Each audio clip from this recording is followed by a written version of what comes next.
मिलिए हमारे पेशेंट से जो थे तो सिर्फ 33 साल के लेकिन डिफ्यूज ग्रेड 5 बॉल्डनेस के पेशेंट बन चुके थे। उनके स्कैल्प पर हेयर लॉस इतना ज्यादा हो चुका था कि न सिर्फ उनका ओवरऑल लुक बदल गया था बल्कि उनका सेल्फ कॉन्फिडेंस भी कम होने लगा था। सोशल गैदरिंग्स में हेजिटेशन फील करना और अपने अपीयरेंस को लेकर कॉन्स्टेंटली स्ट्रेस में रहना उनकी रूटीन लाइफ का हिस्सा बन गया था। आज की इस वीडियो में हम आपके साथ शेयर करेंगे उनकी कंप्लीट बॉल्डनेस की जर्नी, बॉल्डनेस के पीछे के रीजंस क्या थे और ये भी कि कैसे हमारे एक्सपर्ट्स ने उनका हेयर ट्रांसप्लांट किया। साथ ही जानेंगे उनका 1 मंथ, 2 मंथ्स और 4 मंथ्स पोस्ट ट्रांसप्लांट का एक्सपीरियंस। चलिए शुरू करते हैं इनिशियल चैलेंजेस से।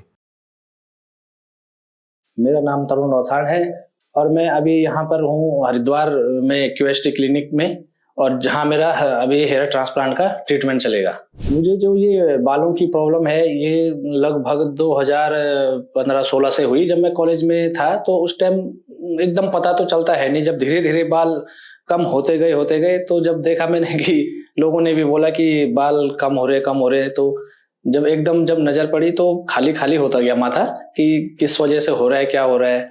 फिर परिवार में तो पापा के, मम्मी के, इनके तो सभी हैं, बाल ठीक हैं, थोड़ा भाई लोगों को भी कम है, और मामा की तरफ से हमारे मामा लोगों के उसमें बाल थोड़ा कम है। बहुत से लड़कों के बाल अभी छोटी उम्र में निकलने शुरू हो जा रहे हैं। अब ये पानी की कमी है या खाने की कमी है या फिर क्या है, ये पता चलना अभी मुश्किल है। मैं जब बाल मेरे ज्यादा झड़ने शुरू हुए तो मैं स्किन के डॉक्टर के पास गया था, मैं श्रीनगर में। तो इनके पास जब मैं गया था तो उस टाइम पे कुछ नया आया था कि ये सिरिंज लगाना का कुछ ऐसे आया था, क्या नाम तो मुझे ध्यान नहीं आ रहा क्या बोला था। तो उस टाइम तो हमें इतना नॉलेज था भी नहीं बालों के बारे में कि क्या होता है। तो 1-2 बार मैंने लगवाए, 6 महीने में लगभग 2 महीने मैंने लगवाए, लेकिन मुझे लगा नहीं उससे कुछ फायदा हुआ होगा। तो उसके बाद मैंने नहीं करवा पाया उसको, क्योंकि हुआ ही नहीं जब फायदा, तो आगे करके फायदा क्या था। फिर ऐसे करके फिर हमने सुना कि क्यूएसटी ये है वो है, मतलब लोगों ने भी बोला। फिर हमारे साथ का एक लड़का है, उसने भी करवाया। तो आज हम फिर इसलिए क्यूएसटी क्लिनिक में हरिद्वार आए हैं। देखिए, बाल झड़ना एक प्रक्रिया है, मैं मानता हूँ, लेकिन अगर इंसान की उम्र उस हिसाब से हो कि 50 साल के बाद या 60 साल के बाद, तो उसको तो हम मान सकते हैं कि चलो उम्र हो गई। लेकिन अभी से जो हम लोग, जैसे हमारी उम्र है 25 है, 30 है, 35 है, या जो भी है 40 है, तो अभी से जो बाल झड़ना शुरू होता है तो इंसान जैसे कहीं फंक्शन में चले गया या किसी दोस्त के साथ फोटो खिंचवानी है तो इंसान घबराता है कि यार सबके बाल है और मेरे नहीं है, तो मैं थोड़ा अलग लग रहा हूँ या मैं थोड़ा गंजापन सा लग रहा है। इस हिसाब से लोग फोटो लेने में और पार्टी में जाने में थोड़ा शर्मिंदगी सी महसूस करते हैं। तो होना ये चाहिए कि ये बाल होना बहुत जरूरी है। थोड़ा इंसान का क्या हो जाता है कि एक तो पर्सनैलिटी और बाल बूल, तो जैसे इंसान क्या लेता है, सेल्फी लेता है, तो सेल्फी में सबसे ज्यादा इस चीज को देखा जाता है कि मेरे सर में तो बाल ही नहीं है।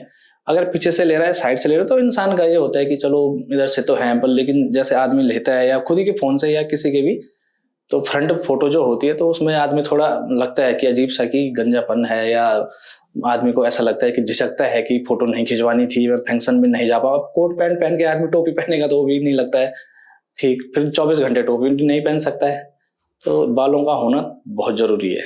जब मैं क्यूएसटी के बारे में मुझे पता चला कि यहाँ पर एक किसी फ्रेंड ने मेरे बताया था कि 2023 में कि एक क्यूएसटी क्लिनिक है, तो हम इतना उस टाइम हमें पता नहीं था कि क्यूएसटी है क्या। तो उस समय तो मुझे ये लग रहा था कि पता नहीं कैसे मेरी सर्जरी होगी, किस हिसाब से मैं रहूंगा, किस हिसाब से मैं वहाँ बात करूंगा, और किस हिसाब से मेरा मतलब पेन पून किस हिसाब से होगा, और किस हिसाब। जब मैंने यहाँ पे स्टाफ से मिला खुद आके, तो मेरे को बहुत अच्छा रिस्पांस मिला कि यहाँ पे ऐसा होता है। सबने मतलब बताया कि यहाँ पे जो भी हमने पूछा तो सबने अच्छा जवाब दिया यहाँ पे कि ऐसा होता है। तो इस चीज की एक्साइटमेंट है। अब मेरी जो भी स्टोरी थी तो मैंने आपके सामने रख दी। अब जैसे ही मेरा हेयर ट्रांसप्लांट का ट्रीटमेंट पूरा होगा तो मैं आपके सामने फिर एक बार दोबारा आऊंगा कि मेरा कैसा एक्सपीरियंस था और कैसा वो रहा मेरा। तो मैं आपके सामने दोबारा आपको अपनी बातें शेयर करूंगा कि कैसा रहा। देखिए, आज मेरी सर्जरी हुई है, कंप्लीट हो गई है मेरी सर्जरी। और इस सर्जरी में मैं लगभग सुबह 8 बजे आ चुका था, लगभग 8 से, और ये मान के चलो 5-6 बजे तक मेरा सर्जरी का कम हुआ। और उसके बाद मैं इसके बाद यहाँ पे आया हूँ आप सबके बीच, जैसे कि मैंने पहले पिछली वीडियो में कहा था कि सर्जरी के बाद मैं आपसे मिलूंगा। तो यहाँ पे आने का मेरा मतलब यही था कि जब लोगों ने मुझसे कहा कि QST जाओ, तो मैंने पहले इसके बारे में पता किया क्या है क्या नहीं है। जब मैंने देखा सुना तो आज मेरा हेयर ट्रांसप्लांट मैं जब देखा ट्रांसप्लांट करने के बाद तो बढ़िया अच्छा हो रखा है, बहुत सुंदर हो रखा है। और अब उसमें जो दवाई होंगी वो चलेंगी।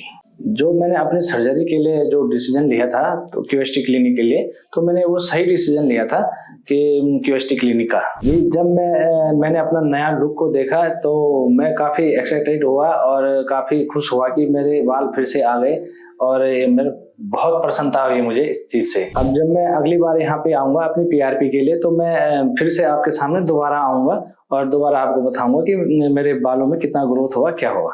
अब मिलते हैं गाइस अपने नए रिजल्ट और नए PRP के बाद। चलिए जानते हैं उनके फर्स्ट विजिट का एक्सपीरियंस। और मेरा जो ट्रांसप्लांट का जो पहला डे था वो आज 1 मंथ पूरा हो चुका है। 1 तारीख को मेरा ट्रांसप्लांट हुआ था और आज मेरी पहली PRP है। तो आज मैं यहाँ पर आया हूँ। तो जब मैं यहाँ पे से हेयर ट्रांसप्लांट के बाद यहाँ से घर गया तो उसके बाद मुझे मतलब ऐसा लग रहा था कि मैं कैसे करूँगा, कैसे मैं दवाई करूँगा और कैसे मेडिसिन लूँगा और कैसे मैं अपना हेड वॉश जो हम 5-6 दिन बाद करते हैं। तो जो यहाँ की जो टीम थी QST की, वो लगातार हमसे फ़ोन में बनी रहती है कि आपको कोई प्रॉब्लम है, कोई क्वेरी है तो आप हमसे वो कर सकते हैं, बता सकते हैं कॉल करके या मैसेज करके। तो जब मैं यहाँ से गया तो उसके बाद मेरी 9 या 10 दिन की दवाइयाँ थी। तो मेडिसिन 10 दिन की होने के बाद तो उन्होंने बताया कि इसको इस टाइम पे खाना है, डाइट आपको इस हिसाब से लेनी है, तला भुना ज़्यादा नहीं खाना है, बाहर की चीज़ें कम खानी है, और आपको जो नाइट को या जो भी सोना है तो वो हेड को एक पोजीशन में, सीधे पोजीशन में सिर्फ सोना है, क्योंकि हमारे जो ग्राफ्ट होते हैं तो वो हम निकल सकते हैं या डैमेज हो सकते हैं, इसलिए हमें एक पोजीशन में सोना पड़ता है। तो उसके बाद हमारा हेड वॉश होता है, तो यहाँ से हमें टीम लगातार बताती रहती है और हमारी जो डेली की फोटो अपडेट होती है तो वो हम उनको शेयर करते हैं। फिर वो वहाँ से देख के हमें बताते हैं कि कोई दिक्कत होगी तो वो हमें बताते हैं, अगर ठीक है तो वो हमें बताते हैं ओके है। मेरे साथ फॉलोअप्स में ये सब चीज़ें हुई और मेरा फॉलोअप्स में सब कुछ बढ़िया रहा। जब मैं यहाँ पे मेरा ऑपरेशन था हेयर ट्रांसप्लांट का, तो मैं यहाँ पे सुबह 8 बजे आया था। जब होता है तो वो देते हैं इंजेक्शन, एनेस्थीसिया, बेहोशी का जो भी है, मतलब सुन्न करने का, जो पेन ना हो। तो उसके बाद हमारी पूरी डॉक्टर की टीम वहाँ पे रहती है। वो जैसे हम पे इंजेक्शन लगाते हैं तो उससे पहले बताते हैं कि हम इंजेक्शन लगा रहे हैं, आपको अगर कुछ हो आप बता सकते हैं। तो मतलब जैसे हम इंजेक्शन लगवाते हैं तो उसके बाद वो बताते हैं कि सब ओके है, कोई दिक्कत तो नहीं है। और उसके बाद हम लोगों को अगर बाहर जाना है, टॉयलेट जाना है, तो वो पूछते हैं, बार बार पूछते हैं और हमें खुद लेके भी जाते हैं कि आप यहाँ चलो, ये है। और उसके बाद बार बार वो जो इंजेक्शन लगाते हैं हम पे, और यहाँ पे सफाई सब बढ़िया थी। और इंजेक्शन लगाने के बाद भी हमें पूछते रहते हैं कि कोई दिक्कत, कोई प्रॉब्लम तो नहीं है, कि ज़्यादा पेन तो नहीं हो रहा है। अगर पेन हो रहा है तो आप बता सकते हैं, या आपको एक ही पोजीशन में अगर लेटने में दिक्कत है तो आप बता सकते हैं, पोजीशन चेंज कर सकते हैं, या हमको उठना है, बैठना है, आराम करना है, पानी पीना, जो भी है वो सब चीज़ हमें प्रोवाइड कराते थे। तो जब मेरी सर्जरी हुई तो मैं सर्जरी होने से पहले मैं थोड़ा डरा हुआ था कि पता नहीं कैसी सर्जरी होगी, क्या होगी, कितना पेन होगा, क्या होगा। ये फिर से अपना ग्रोथ सही से करना शुरू कर देंगे। ये देखिए, जैसे कि आप देख सकते हैं मेरे बाल ये छोटे छोटे तो आ गए हैं, ये देख सकते हैं आप। और अभी मेरा सेकंड फेज चालू है और आप देख सकते हैं आज मेरी फर्स्ट PRP है। और फर्स्ट PRP में मैं थोड़ा लग रहा है कि पता नहीं क्या होगा, कितना पेन होता है, क्या होता है। अभी मेरा सैंपल तो ले लिया गया है, ब्लड सैंपल, और उसके बाद कुछ टाइम में मेरा ये PRP शुरू हो जाएगा। और मुझे अभी फर्स्ट PRP है तो इतना अंदाजा है नहीं कि क्या होगा क्या नहीं होगा, तो आगे देखते हैं कि कैसा रहता है। जा रहा हूँ अपनी PRP कराने के लिए, और आगे भी जो भी रिजल्ट रहेगा मैं आपके सामने शेयर करूंगा और आपको बताऊंगा। Thank you QST। Hair transplant के 1 महीने बाद पेशेंट ने फॉलोअप के लिए क्लिनिक विजिट किया था। इस विजिट पर हमारे एक्सपर्ट्स ने उनके स्कैल्प को केयरफुली एग्जामिन किया और स्कैल्प पर 90% शेडिंग ऑब्जर्व करी। इस स्टेज पर ट्रांसप्लांटेड हेयर शाफ्ट्स टेम्पोरेरीली शेड होते हैं और रूट्स स्कैल्प के अंदर स्ट्रांगली सेटल हो रही होती हैं। इस 1 मंथ पीरियड में पेशेंट का डोनर एरिया अच्छे से हील हो चुका था और शॉर्ट हेयर ग्रोथ में भी एक्सट्रैक्शन के ज्यादा साइन विजिबल नहीं थे। अब जानते हैं नेक्स्ट फॉलोअप के एक्सपीरियंस के बारे में। और आज मेरी सेकंड पीआरपी है। 2 मंथ मुझे कंप्लीट हो चुके हैं और सेकंड पीआरपी में आज यहाँ आया हूँ।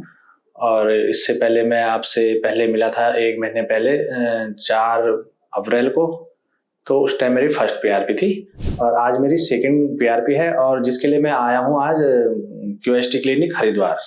जैसे कि आप देख सकते हैं मेरा शेडिंग फेस चल रहा है और अभी मुझे 2 मंथ हो चुके हैं और ये अभी चलेगा। और जैसे डॉक्टरों ने मुझसे कहा कि ये 2 से 3 या 3-4 महीने तक चल सकता है, जो सभी को होता है और इसमें घबराने की कोई बात नहीं है कि ऐसा हो रहा है। तो ये अपना आपके जब सारे बाल निकल जाएंगे तो धीरे धीरे ये शुरू हो जाएगा। और जो मैंने इसमें ग्राफ्ट लगाए हैं 4000 ग्राफ्ट मैंने लगाए हैं। जब मैं यहाँ पर आया था, जब मेरे बाल नहीं थे तो उस टाइम मुझे लगता था कि क्या मेरे बाल आ पाएंगे या क्या होगा। तो अब ये है कि बाल आने के थोड़ा आगे थे, 10-12 दिन बाद आने के बाद फिर ये निकलते हैं और अब ये उम्मीद में है कि बैठे हैं कि कब बाल आएंगे। और बाल आएंगे और ये आएंगे 3-4 महीने बाद, जब भी आएंगे, लेकिन पहले से अच्छा है। और जैसे पहले था कि पहले तो बाल थे ही नहीं, कम से कम अब ये है कि अब बाल आने हैं। तो ये है। जब मैं यहाँ पर आया था तो जिस दिन मेरा हेयर ट्रांसप्लांट था तो उसके बाद जो डॉक्टर ने मुझे नियम बताए कि ये आपको फॉलो करने हैं, तो 10 दिन तक कि आपको एक तो धूल में नहीं जाना है, धूप में नहीं जाना है और कैप आपको लगाई रखनी है। तो जो मैंने कैप यहाँ पे लगाई रखी, मैं 1 महीने तक मैं कैप पहन के रखा और घर से भी इतना कोई जरूरी काम तो था नहीं, अगर है तो थोड़ा कैप पहन के चले गए, उसके बाद अपना आ गए। तो इसमें फिर आपको मिल्क नहीं लेना है और ये आप स्मोकिंग या अल्कोहल ये चीज़ें आपको बिल्कुल नहीं लेनी है और जो मेडिसिन है वो आपको समय पे लेनी है। तो इस प्रकार से आप भी देखोगे, अगर आप इस चीज़ को करेंगे तो आपका रिजल्ट जरूर अच्छा रहेगा।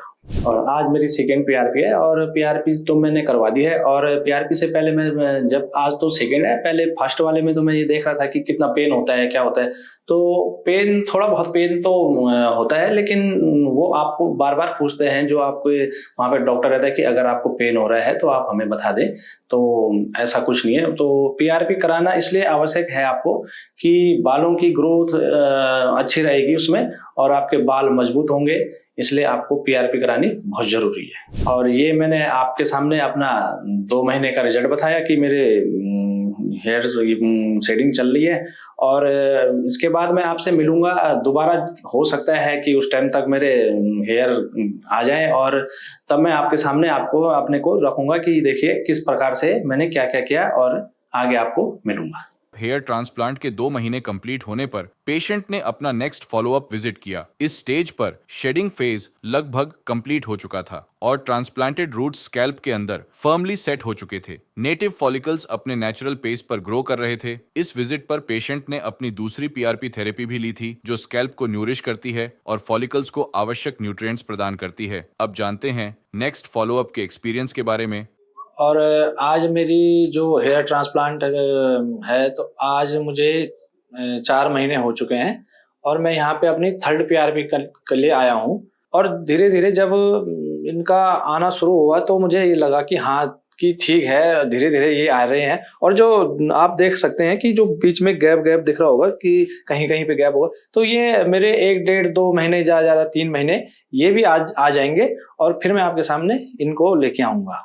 मैं जब मेरे हेयर ट्रांसप्लांट नहीं हुए थे तो उस समय मुझे कहीं जाने में या कहीं शादी में जाने में, फोटो खिंचाने में, कैमरे के आगे जाने में मतलब थोड़ा हिचकिचाहट होती थी कि मेरे जो गंजापन है वो दिख रहा है और मैं कैसे जाऊं। और कहीं पे भी जाना होता था तो मतलब थोड़ा आदमी ऐसा होता था कि मैं फोटो कैसे खिंचाऊं, क्या खिंचाऊं। तो लेकिन जब से मैंने हेयर ट्रांसप्लांट किया है तब से लोगों ने यही कहा है कि अब तो ठीक लग रहा है, बाल भी सही आ गए हैं और हेयर काफी अच्छे ग्रो हो रहे हैं।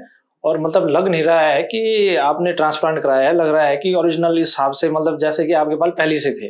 तो जब मेरा हेयर ट्रांसप्लांट नहीं हुआ था, तो उस समय जब मैं घर से बाहर निकलता था, तो उस टाइम तो जब बाल थे नहीं, तो उस टाइम ऐसा लगता था कि क्या बाल बनाने, बाल तो है नहीं, ऐसी टोपी पहनी, ऐसे ही थोड़ा इधर-उधर के हाथ से चले।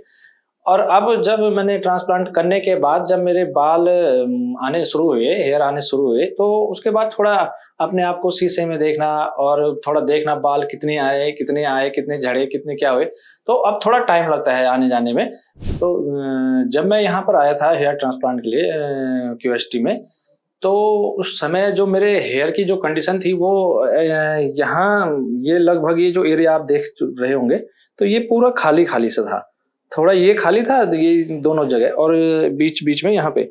तो जब मैं ट्रांसप्लांट के लिए यहाँ पे आया, तो मैंने बात की, तो मेरे लगभग जो ग्राफ्ट उन्होंने बताए कि इतने ग्राफ्ट लगे, तो मेरे लगभग 4000 ग्राफ्ट इस एरिया में लग चुके हैं। ये आप देख रहे होंगे भरा-भरा सा है, ये वाला और ये वाला।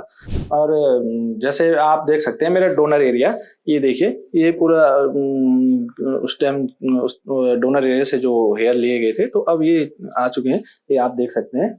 जैसे लोग बोलते हैं कटिंग नहीं करवा सकते, मैंने कटिंग जो मैंने कराई है, जो अपने आप को लुक देने के लिए कि यहाँ से थोड़ा बाल ये पूरा भर चुका है, तो अब तो थोड़ा हेयर को मतलब वहाँ पे उनके पास जाने में, कटिंग कराने में थोड़ा अच्छा लगता है कि हाँ, अब तो हेयर आ गए, तो अब अच्छा लगता है वहाँ पे जाके। जब मैं सैलून में जाता हूँ, तो जैसे जो लोग मुझे पहले से देख के आ रहे हैं कि मेरे हेयर काफ़ी नहीं थे, और जब मैंने ट्रांसप्लांट कराने के बाद अब जाता हूँ, तो वो मुझे देख के ऐसे चौंक जाते हैं कि अचानक ये क्या हो गया कि हेयर अपने आप कहाँ से ये शुरू हो गए आने। तो वो पूछते हैं कि क्या ट्रीटमेंट है, क्या दवाई लगाई, कि विक लगाई, क्या लगाई? तो वो सोचते हैं कि ये जो हेयर हमने लगा रखे हैं, ये ऐसे ही है कि आर्टिफिशियल है, कि ऐसा है, वैसा है। कोई लोग बोलते हैं कि दवाई है, क्या दवाई है लगाने की, क्या है, क्या नहीं। जैसे कि कई लोग जैसे ऑपरेशन कराने के लिए बोलते हैं कि हेयर ट्रांसप्लांट कैसे कराएँ, क्या कराएँ? तो मैं उन लोगों को एक बात कहना चाहता हूँ। जब मैं अभी यहाँ पे ट्रांसप्लांट कराने के लिए आया था, तो मेरे मन में भी बहुत सवाल थे कि कराऊँ, कैसे कराऊँ? दर्द होगा, इन्फेक्शन होगा, दवाइयाँ होंगी, रिएक्शन ना हो जाए, अल्लना ना हो जाए, फलाना ना हो जाए। तो ज़ाहिर है सबके दिमाग में ये बात आती है। लेकिन जब मैं खुद आया और मैंने खुद देखा, आज मुझे 4 महीने हो गए हैं, तो मैंने खुद देखा ऐसा कुछ नहीं है। लोग ये चीज़ें बोलते हैं कि दवाई खाने से रिएक्शन हो जाएगा और सर में पेन रहता है, पता नहीं कैसा होगा, सूजन रहेगी, कब तक रहेगी, कैसे रहेगी, क्या रहेगी? लेकिन ऐसा कुछ नहीं है, हल्का-फुल्का पेन तो आपको हल्का-फुल्का पेन होगा, आपको इतना पता भी नहीं चलेगा। और लेकिन जब रिज़ल्ट आएगा 4 महीने, 3 महीने, 5 महीने, 6 महीने बाद, तो आप लोग उस पेन को खुद ही भूल जाएँगे कि चलो मेरा पेन जो भी था थोड़ा बहुत, तो उससे मेरे बाल भी आ गए, हेयर आ गए, अच्छे हेयर आ गए। तो लोग अफ़वाह फैलाते हैं कि औरों को भी बोलते हैं, जैसे दूसरे ने पूछा कि कैसा है, क्या है? तो ऐसा कुछ नहीं है। आप एक बार मैंने यहाँ पे आने से पहले डॉक्टरों से भी पूछा कि सर कैसा होगा, क्या होगा? क्योंकि इंसान तो कुछ भी ऑपरेशन कराने से पहले घबराता है कि कैसे कराएँ, क्या कराएँ? तो मैं यहाँ पे जब आया था, तो मैंने उनसे भी बातचीत की कि कैसे होगा? तो उन्होंने कहा ऐसा कुछ नहीं है, आप स्टाफ ने बहुत हेल्प की, और वो सब कुछ नहीं है, आप अफ़वाहों में मत पड़ो, आप जिसको कराना है आप तुरंत आओ और ये कराओ क्यूएसटी में। आज मैं यहाँ पे सुबह आया, तो मेरी 3rd पीआरपी थी। तो पीआरपी में होता क्या है कि जैसे आपका सैंपल लेंगे, ब्लड सैंपल लेंगे, उसके बाद आपको ये डॉक्टर बुलाएँगे कि आपकी पीआरपी होनी है, और उसके बाद वो अपना जो भी पीआरपी देंगे आपको। और पीआरपी इसलिए ज़रूरी है, कई लोग क्या कराते हैं, हेयर ट्रांसप्लांट कराने के बाद पीआरपी नहीं करवाते। तो मैं आपको ये बता दूँ, पीआरपी करवानी ज़रूरी है, इससे हेयर की ग्रोथ अच्छी होती है, और हेयर को जो आने में जो भी है वो अच्छा मतलब टाइम जो है वो अच्छा टाइम मिल जाएगा, और जो हेयर हैं आपके अच्छे हो जाएँगे। और ये थी मेरी 4th मंथ की ये हेयर ट्रांसप्लांट की स्टोरी। और मैं जब आपके पास दोबारा आऊँगा, 1 महीने, 2 महीने, 3 महीने जभी भी आऊँगा, तो मैं आपको और अच्छी जो मेरी हेयर की ग्रोथ होगी, मैं आपके सामने फिर आऊँगा और अच्छी हेयर की ग्रोथ लेके आऊँगा। 4 महीने में फॉलिकल्स ग्रोथ फेज में एंटर कर रहे थे। हेयरलाइन में भी फॉलिकल्स ग्रो कर रहे थे, जिस वजह से हेयरलाइन की नेचुरल शेप विजिबल होने लगी थी, लेकिन अभी वह कंप्लीटली डिफाइंड नहीं हुई थी, जो कि इस अर्ली स्टेज पर एक्सपेक्टेड है। फ्रंटल एरिया और मिड स्कैल्प में भी फॉलिकल्स ग्रेजुअली ग्रो कर रहे थे। डेंसिटी अभी इनिशियल स्टेज के हिसाब से थी, पर प्रोग्रेस क्लियरली दिखाई दे रही थी। क्राउन रीजन में फॉलिकल्स एक वॉल्यूमिनस और स्वर्ल लाइक अपीयरेंस क्रिएट करते हुए इमर्ज हो रहे थे। ओवरऑल स्कैल्प पर सॉफ्ट और फाइन न्यू ग्रोथ विजिबल थी, जो अपकमिंग मंथ्स में डिफाइंड और मैच्योर नजर आएगी, जिससे कवरेज और डेंसिटी दोनों विजिबली इंप्रूव होगी। पेशेंट को इस फेज पर रिएश्योर किया गया कि यह ग्रोथ साइकिल का नॉर्मल पैटर्न है और नेक्स्ट 6 से 8 महीने में रिजल्ट्स विजिबल होंगे। हेलो फ्रेंड्स, अगर आपने अभी तक हमारे चैनल को सब्सक्राइब नहीं किया है तो प्लीज इस वीडियो को लाइक कीजिए, शेयर कीजिए और हमारे चैनल को सब्सक्राइब कीजिए और ध्यान रहे बेल आइकन दबाना ना भूलें, जिससे हमारे हर वीडियो का अपडेट आपको समय समय पर मिलता रहेगा।